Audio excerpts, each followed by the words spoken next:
Google's response to the issues we discussed in the last segment has been to create a special class of geo-targeted advertising called local business ads. You'll recall that the ads we saw previously on the map site were from national advertisers using geographic modifiers with their keywords, and those who employed regional geo-targeting. By contrast, local business ads feature an enhanced listing in the left-hand column and a marker on the map. As well as the details normally found in a text ad, the search results include the address of the business and a customizable icon. When you click the listing, an information window appears on the map which can also include a phone number and logo. The advertiser is only charged if the user clicks that window and is forwarded to their website.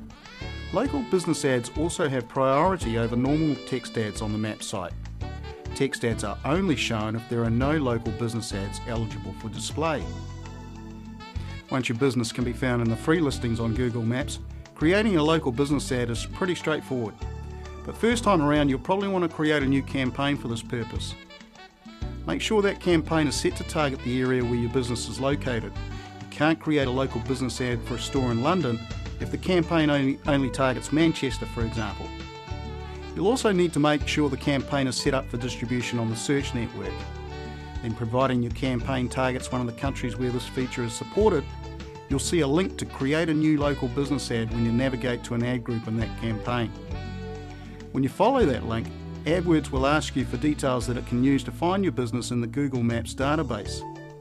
Once you've identified your entry, you'll be able to create your new ad and upload any images you want to use to customize the listing icon and logo.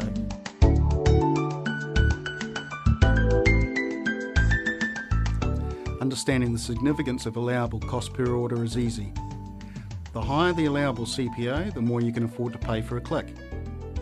For example, let's examine the situation where your conversion rate is 1%. That means on average you make one sale for every 100 users that click your ad. And if the allowable CPO is $60, then you can pay up to 60 cents per click and still meet your budget. If the allowable CPO was $120, your maximum cost per click would be $1.20. Remember, those maximums are actual cost, not the bid amount. The operation of the AdWords discounter means that the bid amount could be significantly higher. If you're into formulas, here's what that calculation looks like. If formulas make you feel slightly queasy, then don't worry, because we've created a tool that automates this whole process for you. We call it Budget Mate, and once again you can find it in the members area of our site at keywordmarketer.com. To show you how it works, we've preloaded it with the sample data used in this segment. Click the Go button and the program will calculate your profit centre budget, your allowable cost per order, and the maximum cost per click you can afford to pay. Use the Reset button to clear the sample data before you enter your own values. If you want to see the break-even position, just enter 0 as your profit target.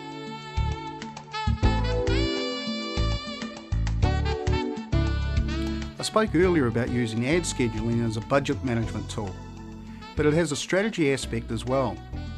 A service-based business like the local plumber might use scheduling to make sure his budget is only used during office hours, but an e-commerce site can use it to target hours of the day when their market is more inclined to buy. One success story using this tactic was reported at a recent Search Engine Strategies conference. The guys at internet retailer Rugman.com found that they could double the click-through rate on key phrases simply by turning their campaign off for 5 hours a day. And they were ecstatic when they discovered their sales increased by 25% at the same time. It gets even better when you think about what that would do for their quality score and cost per click. To help decide what hours of the day to target, use your control panel reporting tools to run an hourly report. Hourly reports provide data about your account for each hour across a 24-hour period. You might even want to consider advanced scheduling. In advanced mode, you can bid different prices on your ad at different times of the day using a multiplier. The multiplier raises or lowers your bid during the periods you specify.